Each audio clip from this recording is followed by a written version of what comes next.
ஆடிப்பெருக்கு அன்று மறந்தும் இந்த பொருட்கள நம்ம வாங்கக்கூடாது. கட்டாயமாக இந்த செயல்கள செய்யக்கூடாது அப்படின்னு முன்னோர்கள் சொல்லியிருக்காங்க. பொதுவா ஆடி மாதத்துல சுபகாரியங்கள செய்யலாமா? அப்படிங்கிற சந்தேகம் நெறைய பேத்துக்கு இருக்கு. அதெல்லாம் தெளிவா இந்த பதிவுல பார்க்கலாம். புரட்டாசி, மார்கழி இந்த மாதங்கள மந்தத்தன்மை கொண்ட மாதங்களாக சொல்வாங்க. இந்த காலத்துல புதிய சுப நிகழ்ச்சிகளை தவிர்க்க வேண்டும் அப்படின்னு பெரியோர்கள் சொல்லி கேட்டிருக்கோம். ஆனா இந்த ஆடிப்பெருக்குல சுபகாரியத்த செய்யலாமா? என்ன காரியம் செய்யலாம்? எத செய்யக்கூடாது? அப்படின்னு நெறைய பேர் சந்தேகம் கேட்குறாங்க. எல்லா இதுக்கும் சேர்த்து இதுல பதில் உங்களுக்கு கிடைக்கும். ஆடிப்பெருக்கு அப்படிங்கிறது ஒரு விசேஷமான, அற்புதமான ஒரு திருநாள். இந்த நாள்ல சுபகாரியங்கள் செய்ய தடை இல்ல. இருந்தாலும் சில செயல்கள செய்யக்கூடாது அப்படின்னு முன்னோர்கள் சொல்லியிருக்காங்க. சில செயல்களை செய்யலாம் அப்படின்னு சொல்லியிருக்காங்க. திருமணம் அப்படின்னு பார்த்தீங்கன்னா, கட்டாயமா இந்த ஆடிப்பெருக்கன்று திருமணம் செய்யவே கூடாது. புதிய வாகனம் வாங்கணும், கார் வாங்கணும், பைக் வாங்கணும்னு நினைக்கிறீங்களா? தாராளமா இந்த நாள்ல வாங்கலாம். பத்திரப்பதிவு செய்யணும் அப்படின்னு நினைக்கிறீங்களா? புதுசா நிலம் வாங்கியிருக்கீங்க, வீடு வாங்கியிருக்கீங்க அப்படின்னா அதை ரெஜிஸ்டர் பண்ணலாம். இந்த இடம், வீடு இதெல்லாம் புதுசா கூட வாங்கலாம். அதனால எந்த தவறும் கிடையாது. புதிய வீட்டுக்கு குடி போறது, வாடகை வீட்ல இருந்து இன்னொரு வீட்டுக்கு போறது, இதையெல்லாம் செய்யலாம். புதிய தொழில் தொடங்குறதா இருந்தாலும், ஏற்கனவே இருக்கக்கூடிய தொழில விரிவுபடுத்துறதுனாலும், பெண் பார்க்கறது, திருமண நிச்சயதார்த்தம் செய்யறது, இது எல்லாம் செய்யலாம். திருமணத்திற்கான சுப முகூர்த்தம் பார்க்கறது, மணமேடை அமைப்பதற்கான பூ, மாலை இதெல்லாம் தேர்ந்தெடுத்தல், நிச்சயதார்த்தம், ஆழ்துளை கிணறு இருக்கு இல்லையா? அதை அமைக்கலாம். விதையிடுதல், தொட்டிகள் அமைத்தல் இதையெல்லாம் செய்யலாம். வளைகாப்பு செய்யலாம். இதில் செய்யக்கூடாத ஒரு செயல் பார்த்திங்கன்னா, திருமணம் தவிர மற்ற சுப நிகழ்ச்சிகளை தாராளமாக ஆடிப்பெருக்கு அன்று செய்யலாம். சரி, இந்த ஆடிப்பெருக்கில் இன்னும் சில காரியங்களை செய்யக்கூடாதுன்னு முன்னோர்கள் சொல்லியிருக்காங்க. அது என்ன அப்படிங்கிறதையும் தெரிஞ்சுக்கலாம். ஆடி 18 அன்று இந்த ஒன்றை சமைச்சிங்க அப்படின்னா 16 செல்வமும் கிடைக்கும். அது என்னங்கிறதையும் தெரிஞ்சுக்கலாம். 2026ஆம் ஆண்டு ஆடிப்பெருக்கானது ஆகஸ்ட் 3ஆம் தேதி திங்கட்கிழமையில வந்திருக்கு.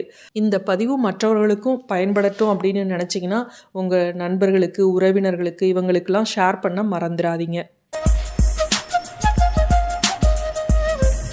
ஆடி மாசம்னாவே தெய்வ கடாட்சம் நிறைஞ்ச மாசம், அம்மனுக்கு உகந்த மாதம்னு சொல்லுவாங்க. ஏன்னா ஆடி மாசத்துல அம்மனோட சக்தி அதிகரித்து காணப்படும். அதனால இந்த மாசத்துல அம்பிகை வழிபாட்டை செஞ்சோம் அப்படின்னா நினைச்ச காரியெல்லாம் நடக்கும். அதே போல ஆடி மாசத்துல அம்மனை வழிபட்டோம் அப்படின்னா வீட்டுல செல்வம் பெருகும் அப்படின்னு சொல்லுவாங்க. அம்மனோட அருள் இந்த ஆடி மாசம் முழுவதும் கிடைச்சாலும் மிக குறிப்பிட்ட நாளாக ஆடி செவ்வாய், ஆடி வெள்ளி, ஆடி ஞாயிறு, ஆடி பூரம் இப்படின்னு சொன்னாலும் ஆடி பெருக்கு அப்படின்னா அது ரொம்ப ரொம்ப முக்கியமான ஒரு விரத நாளாக தமிழ் மக்களுக்கு இருக்கு. ஆடி பெருக்கன்னைக்கு காவேரியில பார்த்தோம்னா அப்படியே காவேரியாரே களை கட்டி இருக்கும். இங்க முக்கியமானது ஒண்ண நம்ம கவனிக்கணும். ஆடிப்பெருக்கு அன்னைக்கு எந்த காரியத்தை நம்ம துவங்கினாலும் அது அப்படியே பெருகும் அப்படின்னு சொல்லுவாங்க. ஆடிப்பெருக்கு அன்னைக்கு பாத்தீங்கன்னா விவசாயிகள்லாம் விதையை விதைக்கிறதுக்கு காரணமே அது நல்லா விவசாயம் பெருகும் அப்படிங்கிறதுனாலதான். இது மாதிரி மங்கள பொருட்களை நம்ம வாங்கி வச்சாலும் நம்ம வீட்டுல செல்வ கடாட்சம் பெருகும். ஆடிப்பெருக்கு அன்னைக்கு நீங்க எந்த நெய்வேத்தியம் சாமிக்கு வச்சாலும் சரி, அதுல இது ஒன்னும் மறக்காம சேர்த்துருங்க. அது என்ன அப்படின்னா வேப்பிலை. ஒரு இனுக்காவது வேப்பிலைய எல்லா பிரசாதத்திலையும் நெய்வேத்தியத்திலையும் துளி சேர்த்துருங்க. அன்னைக்கு சக்கரை பொங்கலை நம்ம அம்மனுக்கு படைத்து வழிபட்டோம் அப்படின்னா அம்மனோட அருள் நமக்கு கிடைச்சி 16 வகையான செல்வங்களும் நம்ம வீட்டுல கிடைக்கும். நம்முடைய வாழ்க்கையில குறைவின்றி செல்வம் பெருகும் அப்படிங்கறது ஐதீகம். ஆடி 18 அன்று இதை செய்து நீங்க சாமியை கும்பிட்டீங்க அப்படின்னாலும், காவேரி தாயை வணங்குனீங்க அப்படின்னாலும், சுமங்கலி பெண்களுக்கு தீர்க்க சுமங்கலியாக இருக்கக்கூடிய பாக்கியமும், கல்யாணம் ஆகாத பெண்களுக்கு விரைவில் திருமண பாக்கியமும் கிடைக்கும். அன்னைக்கு பாத்தீங்கன்னா பூஜையில காதோல கருகமணி, காப்பரிசி இதெல்லாம் முக்கியமானதுதான். அதோட இந்த நெய்வேத்தியம் மிகவும் முக்கியமானது. இது இல்லாம நிறைய சித்திர அன்னங்கள்னு சொல்லுவாங்க. அதாவது எலுமிச்சை சாதம், புளி சாதம் இது மாதிரியும் நீங்க வைத்து வழிபடலாம். புது மஞ்சக்கயிறு, குங்குமம் இதெல்லாம் பூஜையில முக்கியமான பொருட்கள். ஏன் இதை செய்ய சொல்றேன் அப்படின்னா, தெய்வங்கள் நம்முடைய வீடுகள்ல வாசம் செய்யணும் அப்படின்னா வீட்டுல நல்ல நறுமணம் வாசம் வேண்டும். அதனால இந்த நெய்வேத்தியத்தை நீங்க வைக்கும்போது அதுல வந்து துளி பச்சை கற்பூரமும் ஏலக்காவும் கண்டிப்பா சேருங்க. அப்பதான் நல்ல அந்த நெய்வேத்தியம் வந்து வாசமாக இருக்கும். இனிப்பு உணவுகளை தான் நம்ம விரத நாள்ல நம்ம சமைத்து சாப்பிட வேண்டும் அப்படின்னு சொல்லுவாங்க. அதுலயும் இது வந்து மிகவும் முக்கியமான ஒரு பொருளாக சொல்லப்பட்டுள்ளது. அதனால இத மறக்காம செஞ்சு வச்சிருங்க. இந்த நாள்ல என்ன செய்யக்கூடாது அப்படின்னு பாத்தீங்கன்னா, வெண்ணெய் வந்து நீங்க எடுக்கலாம். ஆனா வெண்ணெய வந்து நெய்யா உருக்கிறத தவிர்க்கணும். அதே போல யாரிடம் இருந்தும் அன்னைக்கு கடன் வாங்காதீங்க. கடன் வாங்குனீங்க அப்படின்னா மறுபடியும் உங்களுக்கு கடன் ஏறிக்கிட்டே தான் போகும்.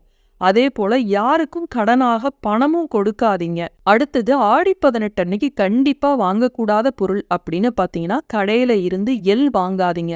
அதே போல கடையில இருந்து எந்த ஒரு இரும்பு ஜாமான்களையும் ஆடி 18 ஆடிப்பெருக்குன்னு சொல்லக்கூடிய இந்த நாட்கள்ல வாங்காதீங்க.